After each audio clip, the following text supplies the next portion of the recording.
there's some interesting identity stuff that's coming up for some of my clients, and I get it. I think this is a profound moment of transformation for a lot of people. I think this is the moment, usually it's like we sit on the rusty nail, but it doesn't hurt bad enough for us to get off the rusty nail. And so I think for a lot of people who've been sitting on a rusty nail, it's like, oh yeah, okay. Now I understand what I can create in my life. This is CrisisCast 2020 with me, Toby Goodman, a podcast where I get timely wisdom from experts in life and business. These guests will answer my 5 questions, sharing wisdom and insights to help you and me get through this global shitstorm. Today on CrisisCast 2020 from her home in Chicago, Shelley Paxton, recorded on June 10th. After 26 years in the corporate world, where her last position was Chief Marketing Officer at Harley Davidson, to the shock of her family, friends and co-workers, she left and went on her Soulbbatical. Have no fear, this term is fully explained. Shelley has gone on to become a coach, an author, and has truly started her life all over again. Along with the health crisis, Black Lives Matter is now at the forefront of our lives and the public conversation. So I was so grateful to Shelley for speaking with me about the deep work she is doing, how she plans to be part of the solution, and books we need to read. We're so proud to be publishing her new podcast, RebelSouls, coming in August. Here's just a sample of the treat your ears have in store. Enjoy my conversation with Shelley Paxton. Before we start the show, I have something for you if you identify as pod curious. It's perfect for you if you're an expert, consultant, or business owner. Maybe you're wondering if podcasting is worth the effort, especially now, or perhaps you've tried podcasting in the past but have been disappointed with the results. In this free guide, Podstar, I'll share the exact 7 steps we use to help publish over 2,000 podcasts each month. To get instant access, go to podcastnetworksolutions.com. Shelley Paxton, welcome to CrisisCast 2020. Thank you very much for joining me. Thanks for having me, Toby. So exciting. Yeah, right. And then we can pretend we haven't been speaking for the last 45 minutes. Exactly. I know, we're all warmed up. That was a lengthy warm up. That's your patented method, right? Yeah, exactly. Okay, so you are in Chicago. It's the 10th of June. We are mid-pandemic or possibly early pandemic. I don't think we're late pandemic. Anyway, we are pandemic. Tell me about the experience that you've had on a local level in Chicago. Yeah, so we've been quarantining since probably around, it was mid-March. So here's the last in real life memory that I have. We are starting to open up very, very slowly here. But the last in real life with a group of people memory I have was March 12th. I had a book event because it was only, 2 months after my book baby launched in mid-January. And I had a book event hosted by a hotel downtown, right on Michigan Avenue. It's a woman-owned hotel. It was around International Women's Day. Super cool event. And it literally happened. That March 12th was like the day after shit hit the fan. So a lot of people didn't show up. There wasn't foot traffic. I think there ended up being 10 of us. And so we ended up having a great time with 10 people in this really intimate, powerful conversation. And then it's like, that was it. That was the last time I was with humans, hugging humans and in a group setting and having some cocktails with my friends. And boom, everything closed down pretty much right after that. So it feels really surreal. Does feel weird looking back on it. I just checked when March 12th was. My last real human interaction with people outside my house was March 15th. So that was the Sunday. And we knew it was coming. Yeah, it's very strange. So yeah, we've been, the lakefront's been closed. Our city, walking trails have been closed. So we can go out. I'm not sure the restrictions have been as strict as they have in places in the UK. But yeah, it's sort of like dodging humans on the street. I'm smiling at people, but I'm now realizing it's like, oh, they can't even see me smile. All they see is like my squinty eyes as I'm trying to smile. I feel like it's a very strange feeling interacting with people, because I want to send love and warmth and feel that connectedness and the shared humanity that we're all going through this. And yet we're all trying to avoid each other, which just feels like this strange tension. Yeah, very much so. So like personally, you work online, you've been doing your events, your book thing, you speak a lot. What's going on in your head on a personal level? Because your life has changed dramatically. You're a social butterfly normally, right? It's interesting. I'm an introverted social butterfly. I'm one of those rare creatures. I am so cocooning, or hermiting, as a good friend of mine calls it. Hermiting in my house is kind of my thing. It's how I rejuvenate and re-energize. But you're right. The rest of the time, I'm like out in the world doing my thing. I love to be on stages. I love to be with groups of people, as long as I know I can kind of come back home and, plug myself in, so to speak. So yeah, my world. So there are parts of my world that haven't changed, in the sense that most of my coaching clients don't live here in Chicago. Actually, the majority of my coaching clients aren't here in Chicago. So we've had a virtual relationship anyway, whether we meet over phone or Zoom. So that part is very consistent in my world. It's just everything else shifting to Zoom. All of my speaking engagements, my retreats got canceled. All of that feels very strange. But I'll tell you, I'm a believer that a crisis always comes to teach us something. And I know there are lots of somethings in this moment for each of us individually and collectively. And for me individually, let me talk about maybe my first revelation. My first revelation was, here I am 2 months into having my very first book baby out in the world, feeling this sense of pride that it's in the world. And, I love this message, right? This message around living more authentically and courageously and purposefully, and really slowing down, right? And finding our truth and really getting connected to that truth and starting to create our lives around that truth. And so then all of a sudden the world shuts down and we're all in quarantine. And so I probably had a pity party for a few days, if I'm honest, where I went, oh, well, this doesn't feel so good. You live this dream of writing your first book and getting it out into the world. And then it's like, and then the world shuts down. And the epiphany that I had as I sat with that for a while is, wait a second. Is the world in quarantine or on Soulbbatical? And suddenly had this realization that, oh, wait, we're slowing down. One of the gifts in this moment is all of us slowing down and starting to get really clear on what matters in our lives. And we can't run from ourselves, and we can't sort of keep ourselves busy so we're distracted from who we are and how we're feeling. And I suddenly realized, wow, it's kind of divine timing. My book is in the world at exactly the moment.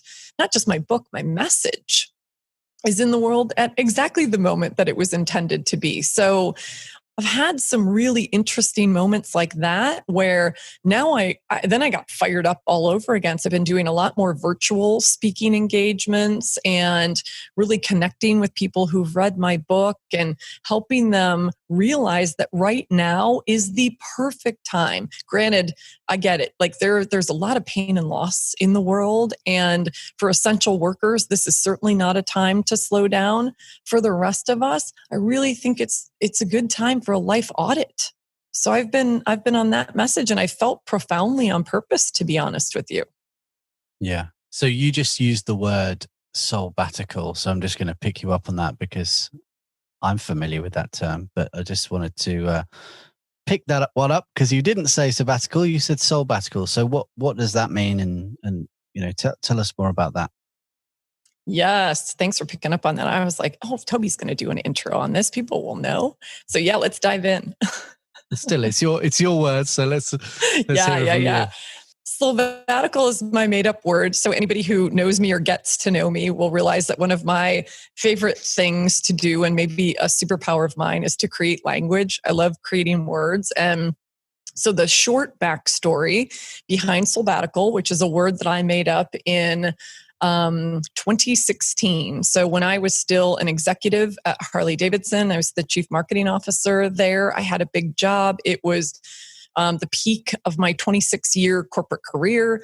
And through a series of events, I realized that I was not living my truth, that I was living completely out of alignment with myself. And the universe was grabbing me by the lapels and literally shaking me out of my sleep and kind of out of my ignorance, right? Out of me not paying attention and not listening to that little voice inside. And through a whole series of events, I decided it was my time to go invest in the possibility of my future self and really get closer to my truth and nurture my creative soul and see where that led me. And so that was the decision for me to leave Harley.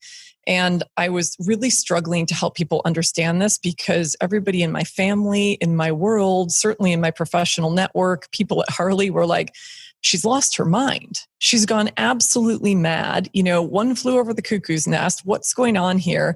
And I wanted to help people understand that what I was doing was not, just taking time off. It wasn't a traditional sabbatical. It wasn't, just going to lay on a beach for a year, but I really wanted to do some profound work and I wanted it to have more gravity. And of course, I'm a creative marketing person, so I wanted it to have a handle.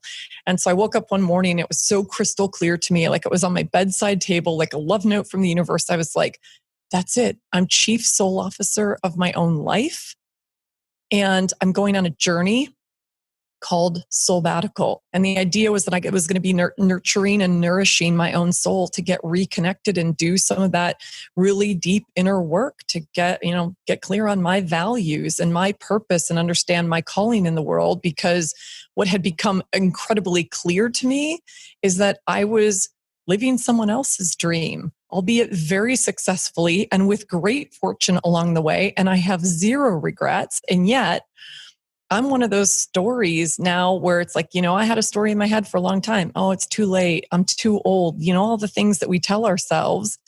And I created Soulbbatical for myself to stay true to me. And it led me on this journey. And I've essentially reinvented my life for the second half of it. And it's incredible. So now I say Soulbbatical is a way of being. I like to talk about it in rebel terms because my book is called Soulbbatical, A Corporate Rebel's Guide to Finding Your Best Life.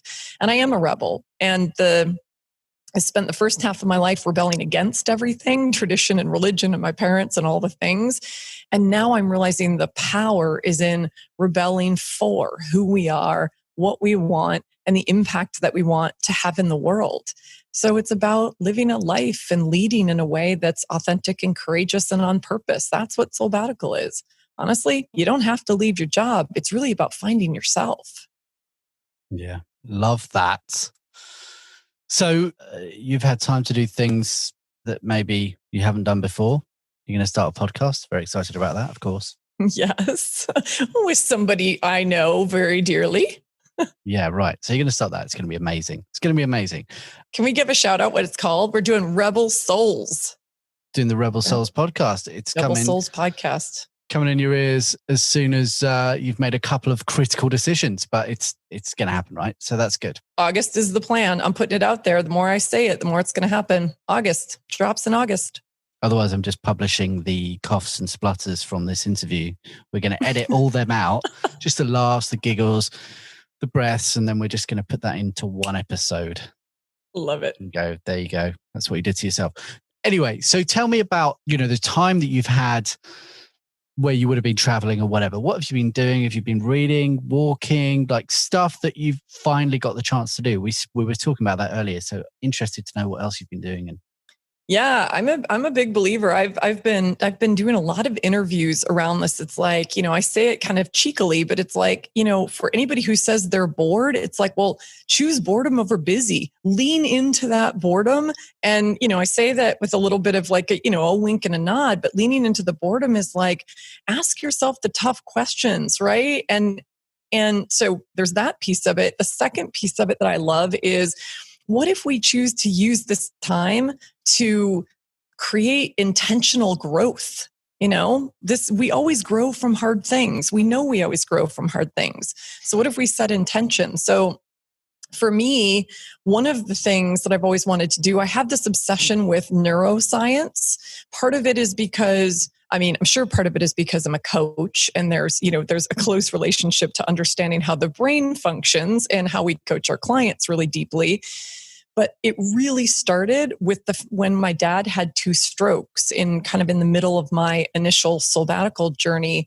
And watching him recover for the past 3 years, we're incredibly fortunate that he's still around. And yet, I'm kind of still watching this slow and steady recovery and understanding the amazing plasticity of the brain. And so one of the commitments I've made in quarantine is to take some online courses. So I took one, which was Yale's most popular course that was available on a site called Coursera.org for free. It's called The Science of Well-Being. So it was connecting neuroscience with, living happier lives.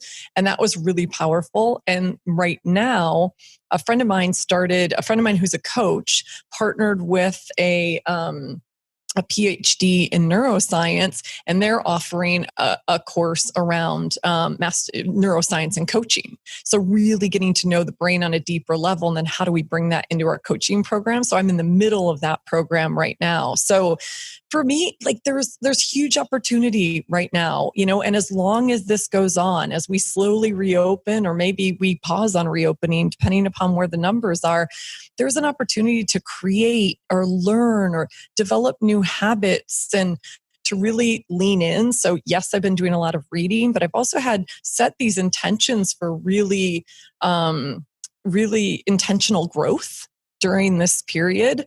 And I've also found, and I'm curious if you've found this as well, I've also found this to be a really creative time for me. I have stuff that's kind of coming up and through me as I've signed up to do these speaking gigs. And like the other day, I wrote this Rebel Leaders Manifesto, and then I just presented it to a group of 150 people, and they were blown away. And now I just have all these people coming to me going you're our rebel leader.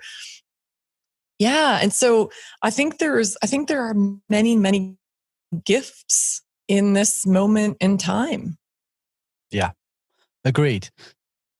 What this has forced me to do is start a podcast. I'm the guy that sits behind people who help them to podcast. No intention of being a podcaster. Don't want to do it. And there was a time when I was concerned about what was happening with the business.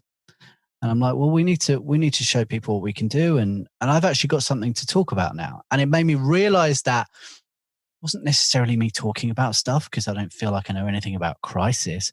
But I did realize that I knew a lot of people who were clued up and very experienced and all around the world because of the work I've been doing. And I just wanted to document it.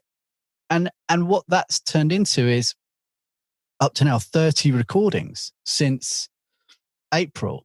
Right? 30 interviews that are documents of this time, how people feel in their own heads, what they've been doing, whether they're in Chicago or South Africa or London or Australia. I've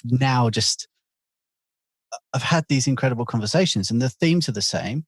And it proves to me that I've been surrounding myself with some great people who feel largely the same about the big issues. But of course, this pandemic's been moving so fast, slightly different paces, depending on where you are in the world. I spoke to a guy in Australia the other day, and they're basically home free, it feels like, whereas, we've certainly gone deeper into it. You guys are fully in it. The differences between the states are, pretty stark, some of them. So yeah, I've fully gone into creating that. And my creativity, personal creativity, has always been in music, but that's been taken away from me right now. From a communication standpoint, I can practice on my own, which I will do. So my hands don't fall off when I do get a gig again. But the beauty of doing it for me is the communication aspect, is for being in a room and having a conversation without words, of course, but playing music with people. That's the joy for me, and that's been taken away. So the result is hyper focused getting over myself and becoming a podcaster, and stop, kind of start to eat my own dog food in terms of what I've been advising people to do for the last few years. Right. So I love it. Well, that sounds like intentional growth to me, right? This is us like pushing our edges, saying, one of my favorite things to talk about, this is the coach coming out in me in this conversation, is like, push yourself to your edges, because when you feel that discomfort, that's where growth happens. And that's exactly what you were experiencing. It doesn't even sound like you seem so comfortable in this role now, but 30 episodes ago, I'm sure it's like, oh my God, I'm feeling awkward because now I'm in front of this microphone on the opposite side of the conversation. And for me, it's about the result. Like, what result do I want? Do I want my parents to approve of this thing? Do I want other musicians to find out and discover what it is and go, oh, what's going on with that guy? Like, all of those things are the fear thoughts that go through my head when I think about putting myself, the non-musician, out there into the world and introducing the musician people to what I've really been up to. It's a weird feeling. But actually, the thing that's just pushed me through is, well, first of all, I don't have a choice. Second of all, I want to survive, and all of those kind of basic fears. And then, I've got a couple of young kids who are dealing with this through the lens of being a 3 and a 6-year-old, and they don't know what the hell's going on, right? And in a few years' time, they're adapting and they're fine, but there's some anxiety coming out and all of that stuff. In a few years' time, when they're old enough and they ask me about the period where they weren't allowed to go to school or see their friends, I'm going to have an archive of stuff to go, well, these are the conversations I had during that time, and if that's the smallest sort of, if that's the bottom rung of benefit that comes from doing this, then I don't care what else happens. But as it happens, we've got clients through doing this thing. I've had better relationships, got stronger relationships, with you, with all the people that I've spoken to. I now have stronger bonds with those people who are all awesome people. 100%. I think, the conversations that you're having and just bringing people together. I love in your intro how you're saying, like, I'm basically doing this as much for me as I'm doing it for you. That's like my favorite part of your intro. Yeah. But we're experiencing this shared humanity. I mean, one of the other gifts from my perspective is the connectedness. If anybody, I do a lot of work around this as a coach, where it's like, there are a lot of people who are like, no, I don't see us all as connected. I don't see us all as one. And if we ever needed proof, this kind of pandemic, this kind of virus running through our global community is proof of how interconnected we are. It's proof, like, across oceans, across borders, across genders and ethnicities and creeds and everything. It is so proof. And I love that. Like, I want to embrace, like, okay, how else can we embrace our interconnectedness and our shared humanity? By spreading calm, by spreading kindness, by enjoying these sorts of conversations that take it deeper. And so I'm really hopeful that we find a way to bring that with us into the future. I don't necessarily love this phrase "new normal" because there are plenty of parts of the old normal that I'm quite happy just to leave behind.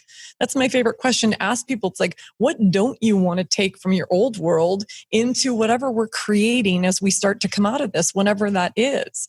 Because we have this opportunity to say, what do we want the phoenix to look like as it rises from the ashes? Well, how do we want to create our world based on what we know now and how we want to relate to each other and the connectedness that we feel? And maybe it sounds utopian, but I would love for pieces of that to live beyond this. Yeah. So, it's June the 10th, and this podcast was started as CrisisCast. Coronavirus is happening. What's going on? And it's June the 10th, 2020. And there's another massive issue that's come up in the world with Black Lives Matter. And that's knocked me for six, and a lot of people I know, and has kind of proved how much I haven't been having conversations that I should have had with some of my closest friends who have been writing things on Facebook that I didn't know, and I can't believe I didn't know. But it's definitely here in the UK, big time. There's been riots and stuff, but you're where you are in Chicago. Tell me about that aspect of the other crisis that is clearly a big thing. Yeah. Well, and let's be honest, right? I am definitely, so I'm talking to you as, a Caucasian person, as a white woman who lives in the States, and as somebody who has considered herself fairly enlightened. And what I've realized is, as I've read How to Be an Anti-Racist by Ibram Kendi, I mean, that is a powerful book. If anybody hasn't read it and you're really interested in diving into what does it truly mean to be an anti-racist, I've realized that, when we're silent, we're complicit. And there's so much in just our unconscious biases that makes us racist. And there are so many different kinds of racism. And so I, like you, am one of those people going, this is a pandemic that's been going on for over 400 years in this country, right? I can only speak for the US, but it's been going on since the days of slavery.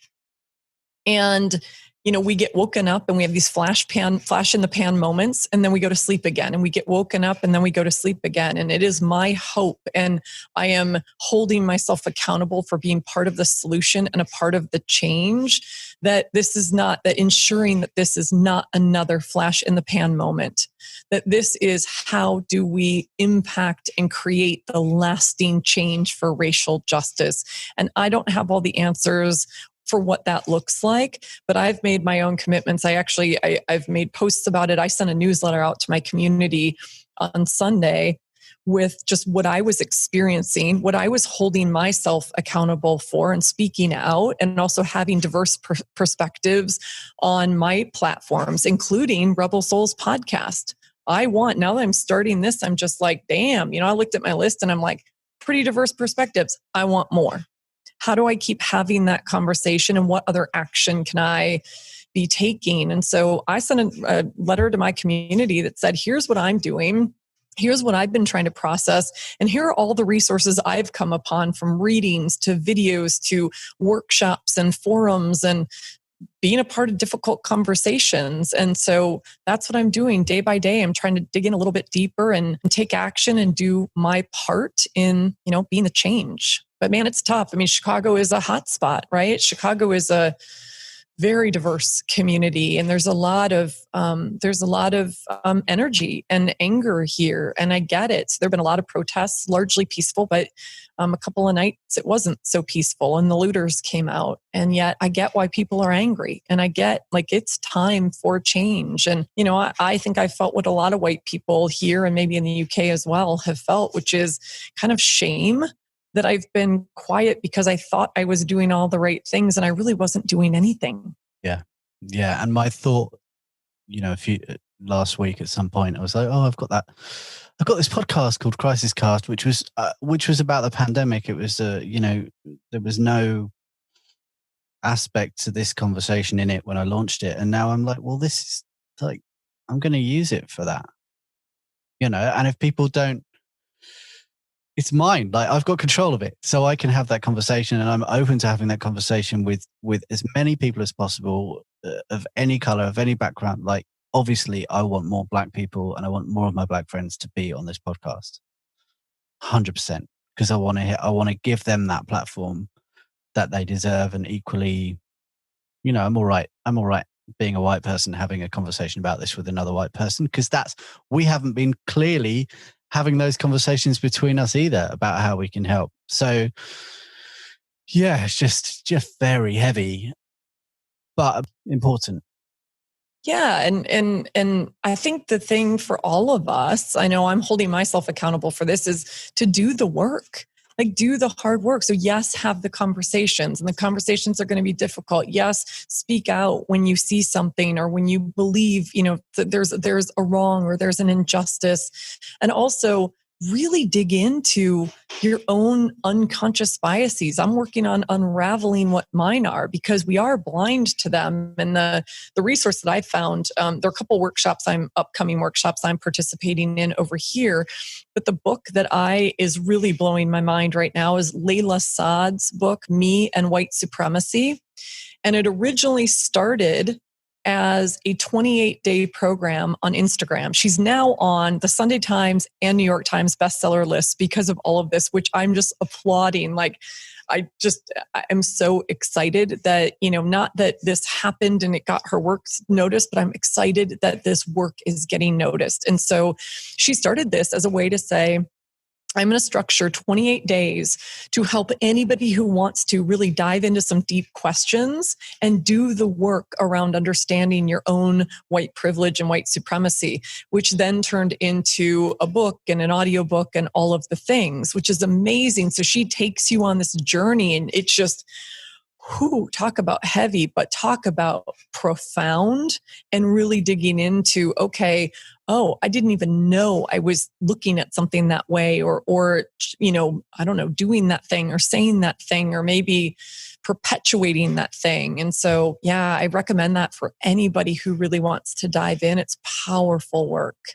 Yeah, I'm on it. I've made a note. We'll put a link in the show notes for that as well, for sure. Both of those, How to Be an Anti-Racist by Ibram Kendi and Layla Saad's Me and White Supremacy. I'm also reading Robin DiAngelo's White Fragility. So those three are kind of been my beacons, as well as really listening to more Black voices and having conversations. And I'm in a book club around Layla's work so that we can all, very diverse group of us, can come together and have dialogue around what we're uncovering and experiencing and all of that. But yeah, I just think it's, I want this to be lasting change. It's long, long, long overdue. Yeah. I love that. Oh man. Okay. So, changing the pace a little bit because of the change, because of what's going on, because we're all locked in at home. How are you helping your clients right now? Are there differences? How are you helping your people, your clients, your tribe, however you describe? What's been coming up for them? Oh, everything we've just talked about and more. My clients I have clients who are in very different stages. I have some clients in New York City who live in New York City full time, but who have not been there during the pandemic, who chose to leave. And so who are kind of living a more rural life, and they're having it's almost an awakening of like, wait, I've been a lifelong New Yorker. That's been at the core of my identity. And now I'm having this experience of living this life where it's like, it's quieter and it's more spacious and I feel more free and my kids can run around and all of these things. Does that make me not a New Yorker? Do I want to go back? So there's some interesting identity stuff that's coming up for some of my clients, and I get it. I think this is a profound moment of transformation for a lot of people. I think this is the moment, usually it's like we sit on the rusty nail, but it doesn't hurt bad enough for us to get off the rusty nail. And so I think for a lot of people who've been sitting on a rusty nail, it's like, oh yeah, okay. Now I understand like what I can create in my life and want to start creating as we come out of this, and want to start thinking about how to lay the foundation or, sort of pave the runway for what that looks like. And for some, they're going to have profound changes in their lives. For others, they feel like they're coming into their own. So I have some clients who are entrepreneurs, and this is like, nope, this is exactly where I'm meant to be. The changes that are happening in the world right now are happening for me, and I'm excited, and I want more of this goodness in the world. And they're just leaning into it 100%. And everything in between. I have some clients who are also really, really scared, as I'm sure a lot of people listening to this podcast have probably felt, degrees of fear, right? Around the uncertainty of all of this. And the reality is uncertainty is always there. I think it's more acute right now, and fear is always a choice. And so I'm working with a lot of clients who had already decided to leave their jobs pre-pandemic. They're in the midst of transition to, similar to my journey, right? In the early days of Soulbbatical. And it's like, oh shit, everything has completely changed around me. And I'm helping them understand that there's a gift in this, if not multiple gifts in this, in terms of them really deciding where they want to go from here and creating what they want, almost from a blank slate. But yeah, so it's all over the board, but powerful work. And you know what? You teach what you need to learn. So it's been a really great mirror and reflection for me as well, as I'm helping my clients through this. Yep, absolutely. I'm certainly teaching what I need to learn a lot. That's very cool. So you spoke about asking people what they'll leave behind rather than going back to the new normal. I've had various people. Shweta, who was on the podcast a few weeks ago, was talking about bouncing. You don't bounce back, you bounce forward. You know, that's what we need to do. You're talking about, what will you leave behind? So for you, what are you hoping that the other side looks like? Well, it was a reminder. So I'll talk about one of my personal, I've struggled with busyness for my whole life, and as a way to try to probably outrun my own feelings and my own, that little voice. And so that's a big part of Soulbbatical, was around me learning to slow down and reconnect with myself and be guided by my soul or that little voice inside of me. And I realized in the beginning of the pandemic, because I wanted to serve, I was not only serving my clients, but I was serving everybody who I possibly could. And I got caught up in the busyness again. So I got about 6 weeks into the pandemic and I was exhausted, realizing that I basically needed a heaping spoonful of my own medicine, right? As we do. And so it's made me, it was a beautiful reminder for me of what I really want, like that slowness. What I love about what I'm seeing in the world right now is we're slowing down. We're connecting with what matters most. I'm seeing more compassion and kindness and grace and empathy. And I want that in the world. I really, truly want more of that in our leadership, in our connectedness, in our human engagements, in our businesses, the culture. So yeah, I also like what I'm seeing, that it's drawing out, in many cases, the best of humanity. And I want more of that as we go forward. And I have a vision, because I think a lot about the soul of business. I think that's kind of the next layer of my work. And I think about the soul of business. I'm like, yes, we're already starting to see the soul of business come to life.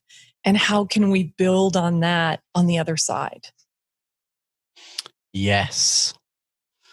Yeah, awesome. And I love that you took a holiday. I love that you took a holiday, and we were like, oh, can't talk to Shelley. She's on holiday. Where is she? Well, she's in her house. She's in her house. But she's on, hold on. Yeah, but it was really cool. Like, love that you did that. And so I support everything you've just said. So many of my answers end up like this on this podcast. It's funny. People say amazing things, and I go, yeah. That's exactly. Yeah, we always say in coaching, it's like that. Oh, yeah. Like that's the sound of insight. Yeah, man. So yes to everything. Tell me, oh God, I have so many questions for you now, but let's finish with this one. Well, we'll finish with two. First of all, seems to be a question I'm asking a lot. What has impressed you or surprised you, or both, since this has all happened? And I was talking about Corona. Now we're talking about Black Lives Matter and this. So you pick, but what are the standout moments so far since March 12th or whatever it was, when old life stopped? What do you think are going to be lasting memories? Oh, yeah. I think it builds on the answer I just gave. I really believe, like, I look at what's happened in the business community as an example. I look at, it has exposed all of the cracks in bad leadership, right?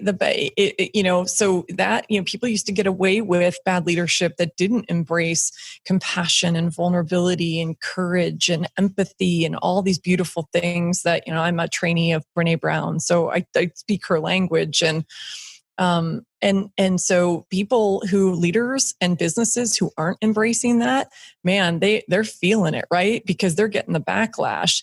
The leaders who are and who are stepping forward and who are putting, people over profit, who are really embracing the humanity of business, that's what's really lit me up, if I'm honest.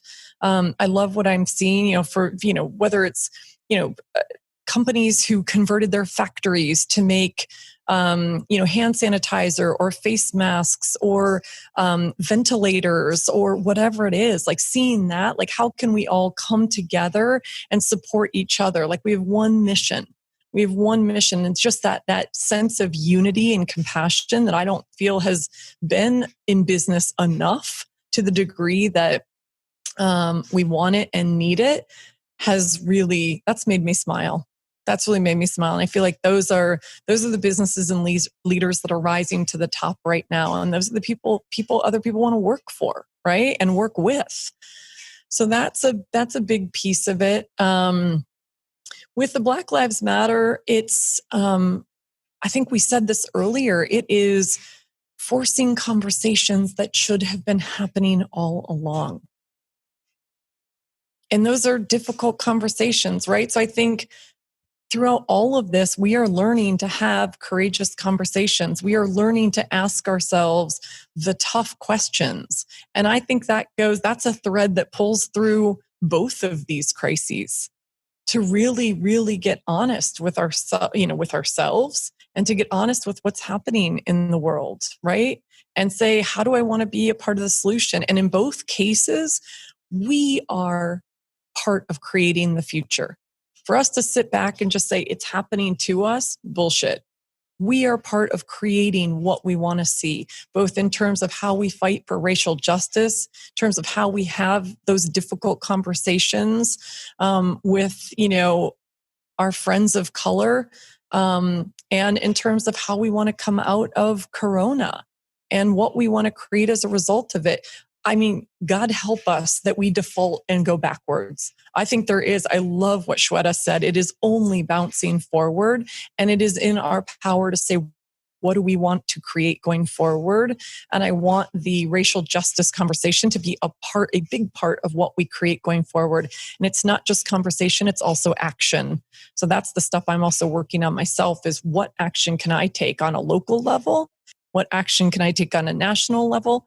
And how can I keep doing the inner work so that I'm promoting diversity and conversation and all of that good stuff? So maybe more of a general answer, but that's what I'm seeing and feeling. Yeah, I like it. And I just wanted to tell you that obviously there have been riots here. There was a big riot in Bristol, and I don't know if it made the news because Bristol's like a 4th or 5th city, maybe even 6th city in the UK. I don't even know if you've even heard of Bristol, but yeah, I know Bristol. Yeah, you know it. It's lovely, right? So there's a hall called Colston Hall, and it's a concert hall, lovely venue, and outside it there's Colston, whoever he was. I didn't know who he was, but it turns out he's a slave trader, right?